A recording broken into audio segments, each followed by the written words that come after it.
Os destaques da semana entre os julgamentos do plenário do Supremo Tribunal Federal você confere aqui na TV Justiça. É o Plenárias que já está no ar.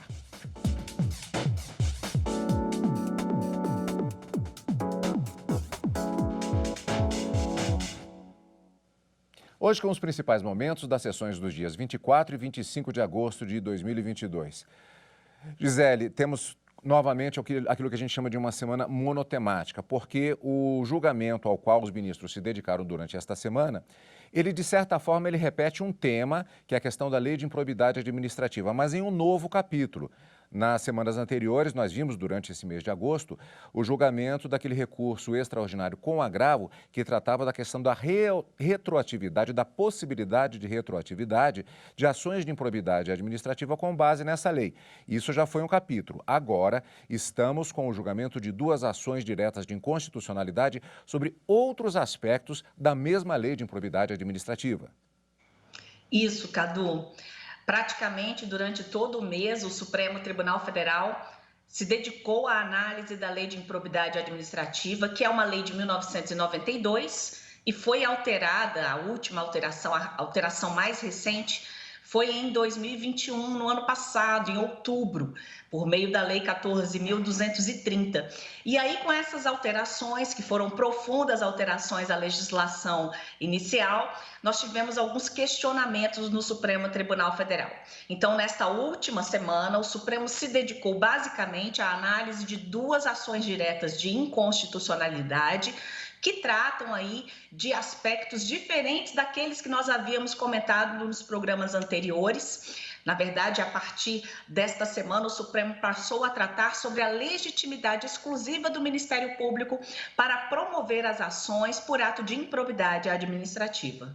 Gisele, nós vamos fatiar o tema exatamente para que nossos amigos telespectadores saibam exatamente qual o andamento deste processo que terá sua continuidade sempre acompanhada aqui na TV Justiça.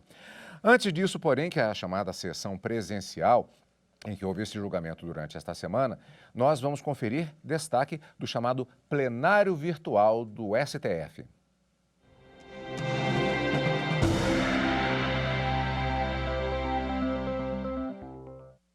Pois é, o plenário virtual do Supremo Tribunal Federal considerou inconstitucional trecho da Constituição de Pernambuco que permitia que a Assembleia Legislativa convocasse o Procurador-Geral de Justiça para prestar informações, sob pena de responder por crime de responsabilidade. Carolina Chaves.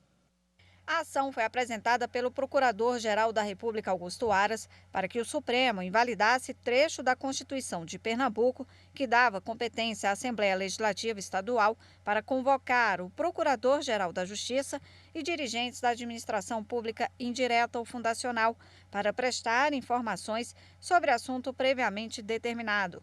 Além disso, a Assembleia poderia imputar aos agentes públicos, em caso de não comparecimento sem justificativa, crime de responsabilidade. Aqui no Supremo, Augusto Aras alegou que a norma estadual trata de matéria de competência privativa da União, de modo que o dispositivo questionado viola a separação dos poderes. Os ministros seguiram o voto do relator Edson Fachin para considerar o trecho da lei de Pernambuco parcialmente inconstitucional. Os ministros retiraram do texto a competência da Assembleia Estadual para convocar o Corregedor-Geral da Justiça, o Procurador-Geral da Justiça, a Defensoria Pública e dirigentes da administração indireta ou fundacional. No caso de convocação de dirigentes da administração direta para prestar informações, os ministros ressaltaram que só poderão ser convocados aqueles que estejam diretamente subordinados ao governo do Estado.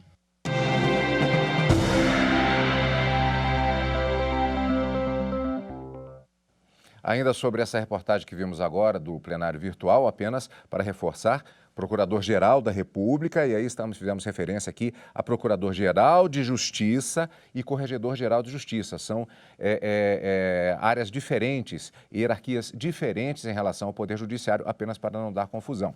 E isso foi julgamento do chamado plenário virtual, a plataforma que é disponibilizada para que os ministros se manifestem durante um determinado período de tempo. É diferente do chamado plenário presencial, onde temos as sessões plenárias que acontecem às quartas e quintas-feiras, que é o que nós vamos checar agora com os destaques da semana.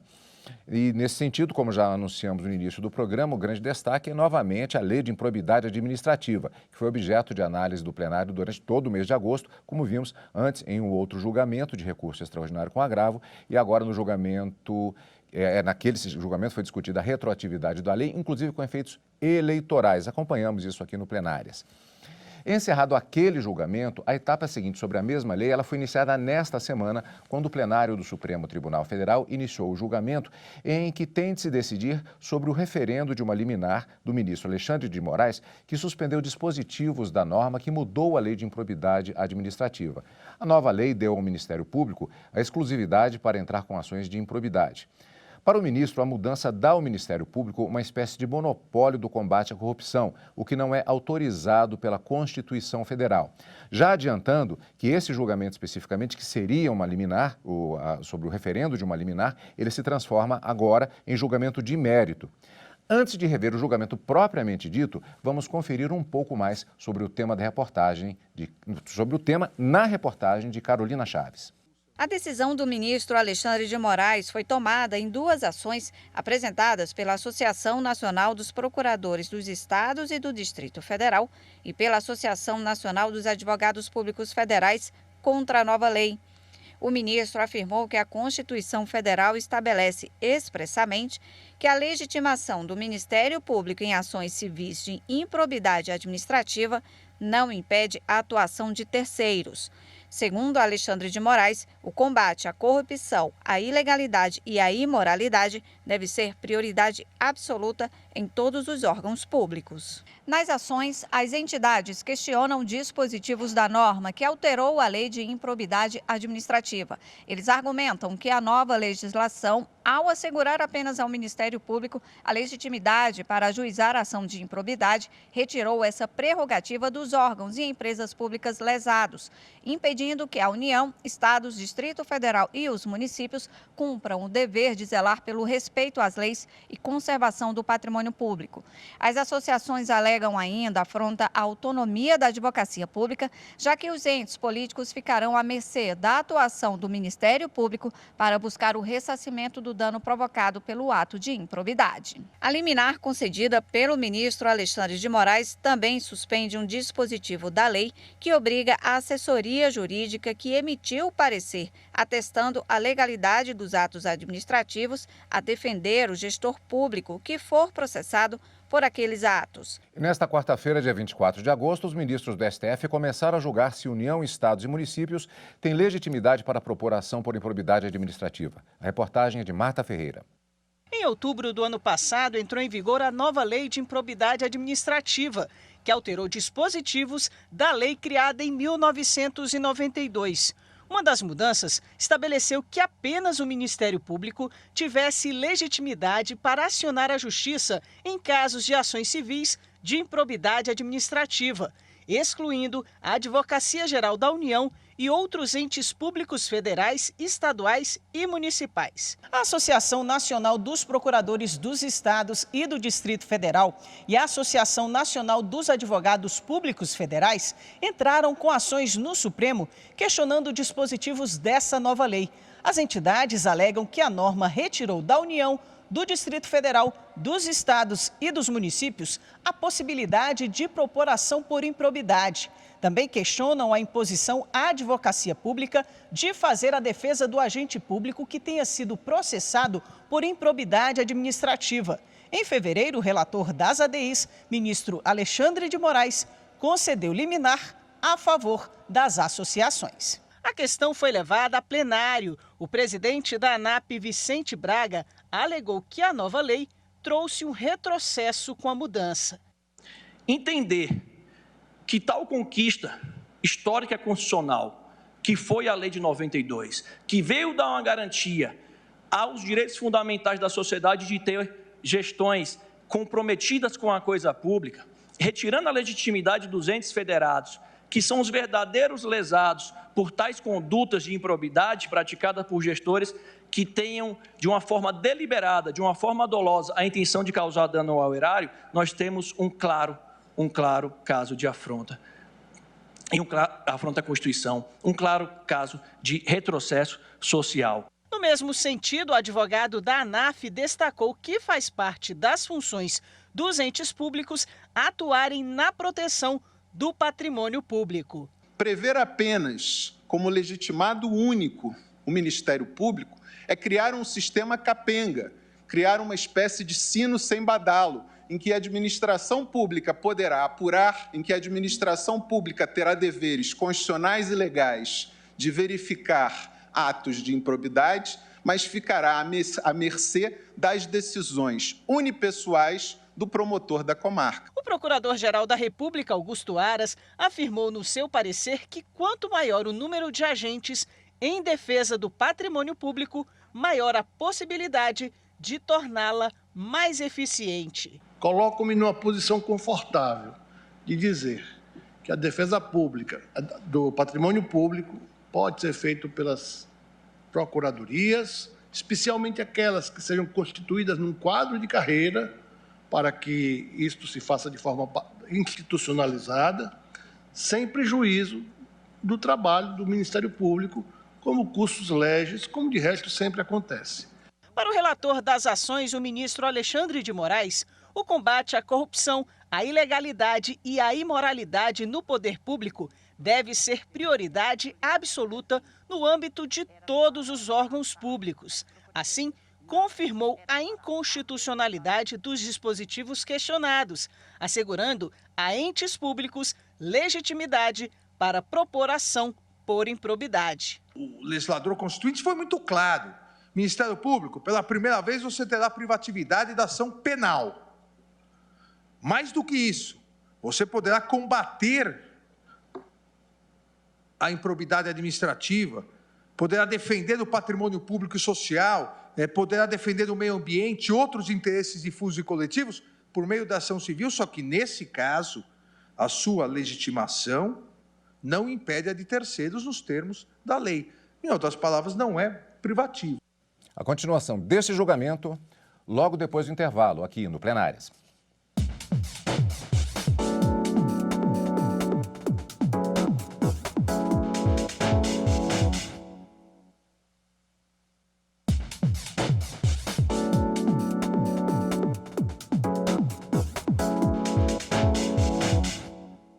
Estamos de volta com o Plenárias.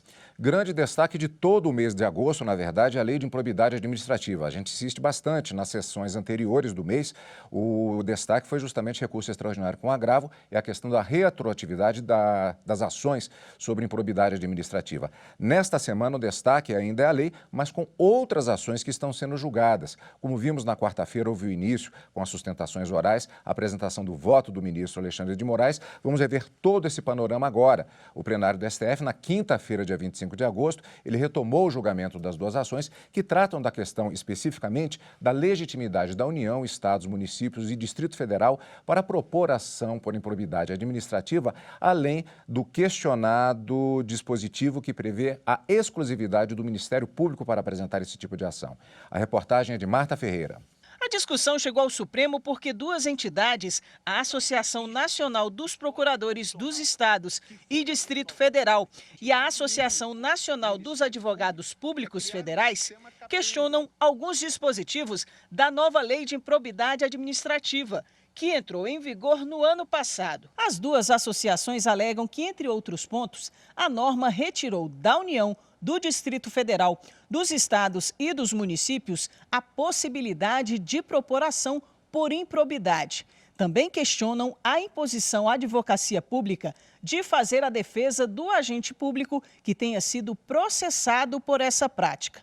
Outro ponto discutido é a legitimidade exclusiva do Ministério Público para propor acordos de não persecução civil, aqueles em que é possível extinguir a ação de improbidade e a punibilidade do agente. Em fevereiro, o relator das ADIs, ministro Alexandre de Moraes, concedeu liminar a favor das associações. A questão foi levada a plenário. No primeiro dia de julgamento, o relator das ações, ministro Alexandre de Moraes, destacou que o combate à corrupção, à ilegalidade e à imoralidade no poder público deve ser prioridade absoluta no âmbito de todos os órgãos públicos. Moraes entendeu ainda que as pessoas jurídicas interessadas também podem propor ação. Assim, ele reafirmou que a Constituição Federal dispõe expressamente que a legitimação do Ministério Público para as ações de improbidade administrativa não impede a atuação de terceiros. Então, o legislador constituinte foi muito claro. Ministério Público, pela primeira vez você terá privatividade da ação penal. Mais do que isso, você poderá combater a improbidade administrativa, poderá defender o patrimônio público e social, poderá defender o meio ambiente e outros interesses difusos e coletivos por meio da ação civil, só que, nesse caso, a sua legitimação não impede a de terceiros nos termos da lei. Em outras palavras, não é privativa. E aqui foi uma das grandes discussões que tivemos nas semanas anteriores. A lei disse que isso não é uma ação civil. A lei disse isso exatamente para fugir de alguns pontos que nós já tratamos aqui anteriormente. Inclusive a retroatividade ou irretroatividade. É uma ação que, a ação de improbidade do Ministério Público, é uma ação trabalhista de improbidade administrativa. É uma ação penal de improbidade administrativa? Obviamente que não, é uma ação civil de improbidade administrativa. É uma ação administrativa. O ministro André Mendonça acompanhou o relator integralmente. Já no segundo dia de julgamento, o ministro Nunes Marques apresentou o voto, divergindo em parte do relator, ao entender ser constitucional a legitimidade exclusiva ao Ministério Público, exceto nas ações de ressarcimento ao erário.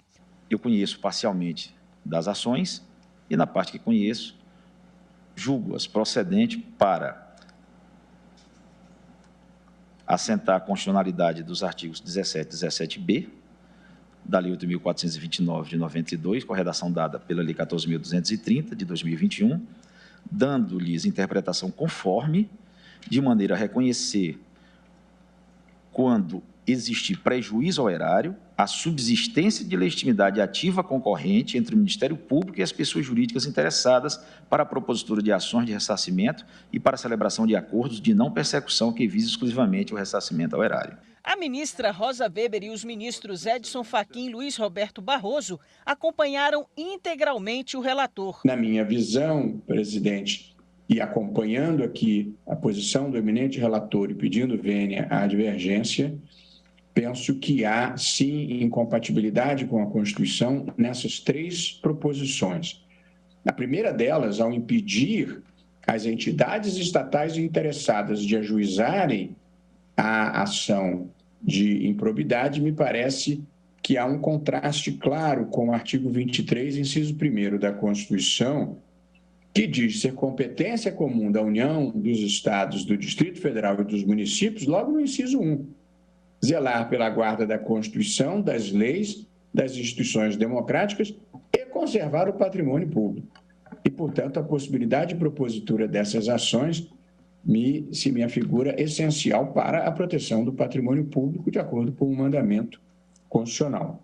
O ministro Dias Toffoli divergiu em parte de Moraes. Primeiro, conferir a interpretação conforme a Constituição Federal ao artigo 17, caput da Lei 8429/1992, na redação conferida pela Lei 14.230/2021, para estabelecer que a legitimidade privativa do Ministério Público para o ajuizamento de ações de improbidade administrativa não afasta a legitimidade de entes públicos deflagrarem ações civis de ressarcimento e erário. E aqui realmente há uma divergência substancial, porque aqui, quando é proposta pelo ente, na minha parte dispositiva e nos fundamentos do meu voto, o ente só pode pedir ressarcimento e não as outras consequências. Na sequência, o julgamento foi suspenso e será retomado na semana que vem.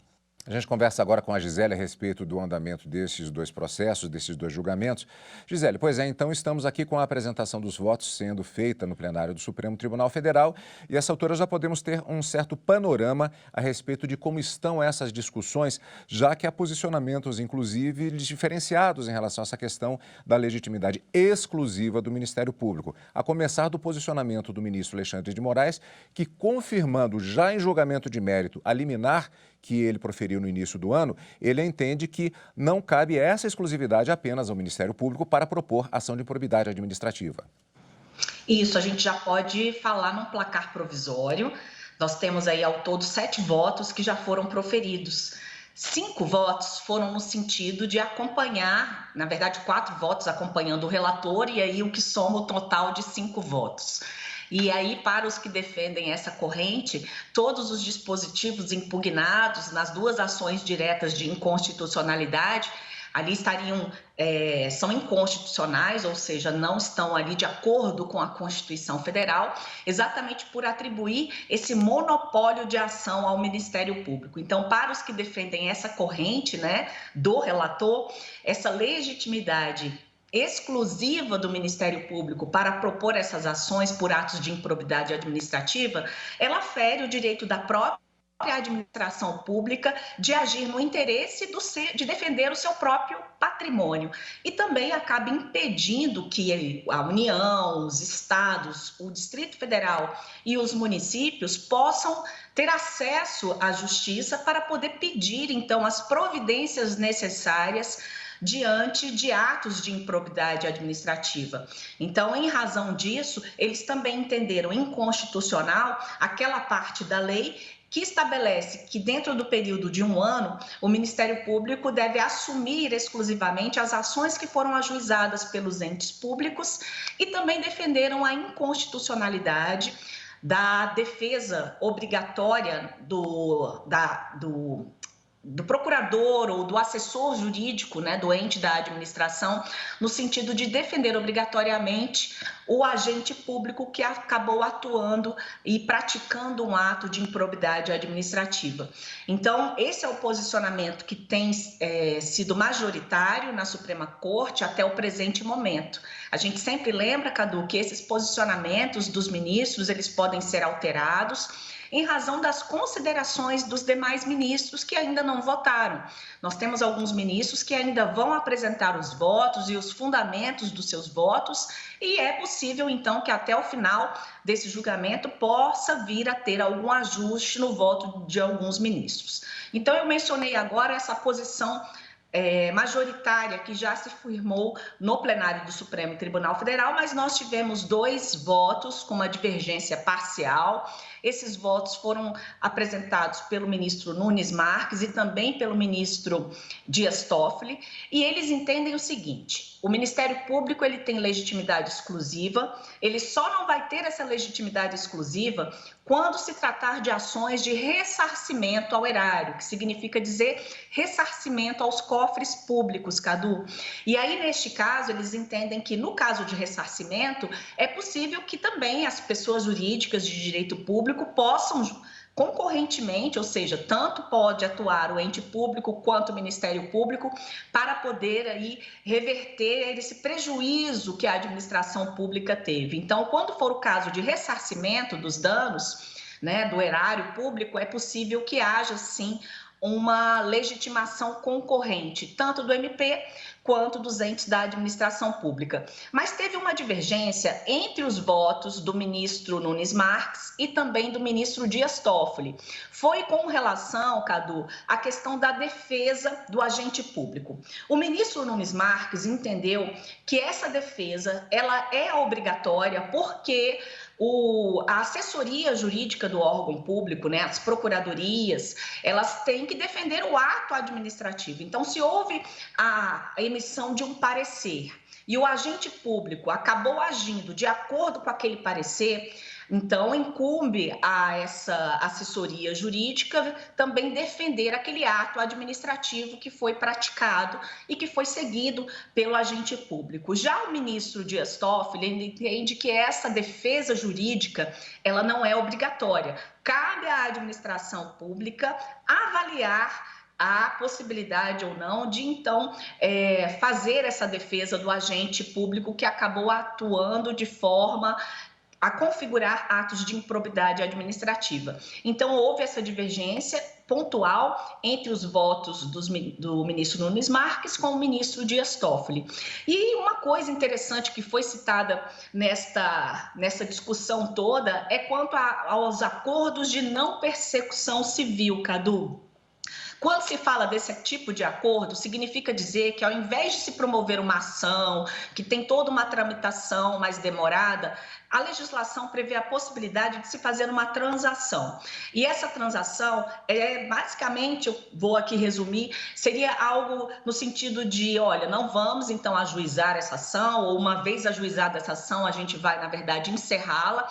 E aí faz um acordo entre a administração pública e a administração pública e o agente que praticou o ato de improbidade administrativa. No entanto, para os defensores da inconstitucionalidade, o Ministério Público ele não fica exclusivamente como legitimado para propor esse tipo de acordo. É possível que a administração pública também faça esse tipo de acordo no sentido de, ao invés de se ter um processo judicial para a aplicação das sanções específicas, haveria então a possibilidade de se fazer um acordo onde o agente público se compromete, a uma série de condições, dentre elas ao ressarcimento ao erário, ao ressarcimento dos cofres públicos. Já para outra corrente, o que se entende é que somente nos casos de acordo de não persecução civil que visem o ressarcimento aos cofres públicos é que os entes públicos estariam então legitimados a propor esse tipo de acordo. Nas demais hipóteses, continuaria a exclusividade do Ministério Público, assim como eles defendem também a exclusividade do Ministério Público nos demais casos, exceto naqueles em que há a defesa do patrimônio público, em que se busca o ressarcimento, ou seja, que o Estado seja, na verdade, compensado pelos prejuízos que acabou sofrendo por um ato de corrupção de um agente público que agiu dolosamente com o intuito de causar prejuízo aos cofres públicos. Cadu? Vamos acompanhar, portanto, a continuação desse julgamento para ver quais as ideias que prevalecerão na busca de um entendimento e de uma proclamação de uma sentença resolvendo essa questão destas duas ações, Gisele.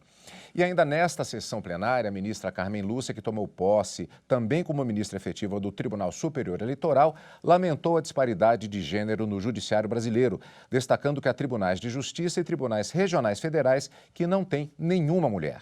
A questão do gênero, presidente, também é bom registrar que quem passar no dia 13 de setembro ou 14 de setembro pelo Brasil vai ver a presidente do Supremo Tribunal Federal uma mulher, a presidente do Superior Tribunal de Justiça uma mulher e vai ficar achando que as mulheres têm muito poder no Brasil.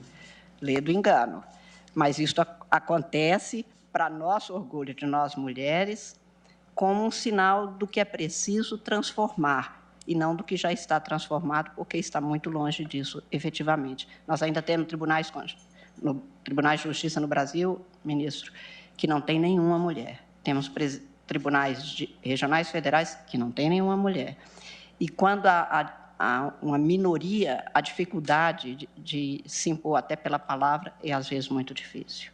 E ainda nesta semana, o ministro Luiz Fux, presidente do Supremo Tribunal Federal e do Conselho Nacional de Justiça, lançou a 5ª edição do livro que escreveu sobre direito processual civil. Viviane Novaes conferiu. O lançamento no Museu do Supremo Tribunal Federal reuniu juristas e ministros da Corte de Estado.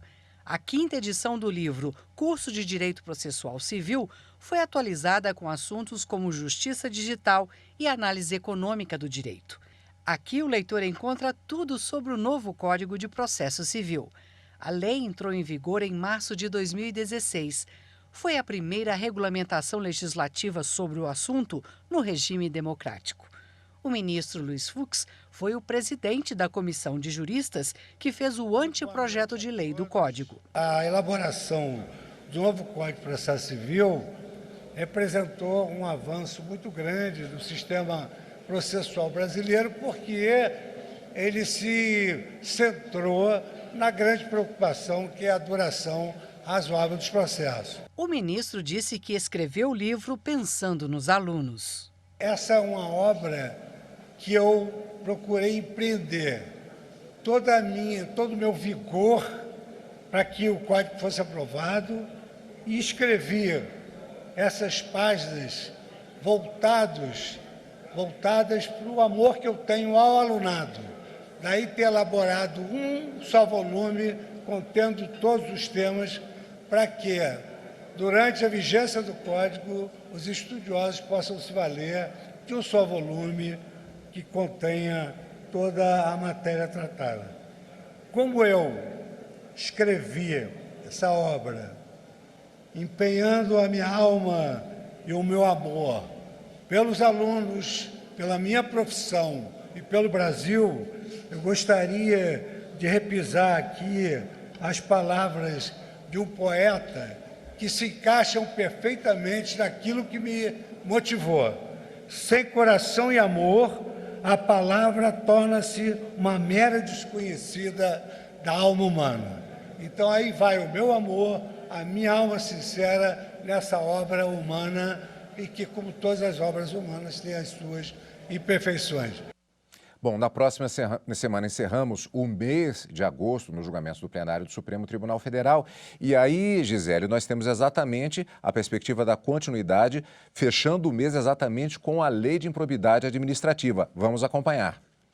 Vamos sim, esses dois processos já estão pautados para a sessão plenária de quarta-feira da próxima semana e, como sempre, Cadu, estaremos aqui para poder acompanhar, para poder esclarecer tudo que está sendo discutido na sessão plenária do Supremo Tribunal Federal, no direto do plenário e depois no plenário, fazendo um resumo de tudo isso. Exatamente, Gisele. E lembrando ao amigo telespectador que acompanha o Plenárias, ele sempre poderá acompanhar aqui na TV Justiça, na Rádio Justiça e também pelo YouTube. Como sempre, obrigado pela sua companhia.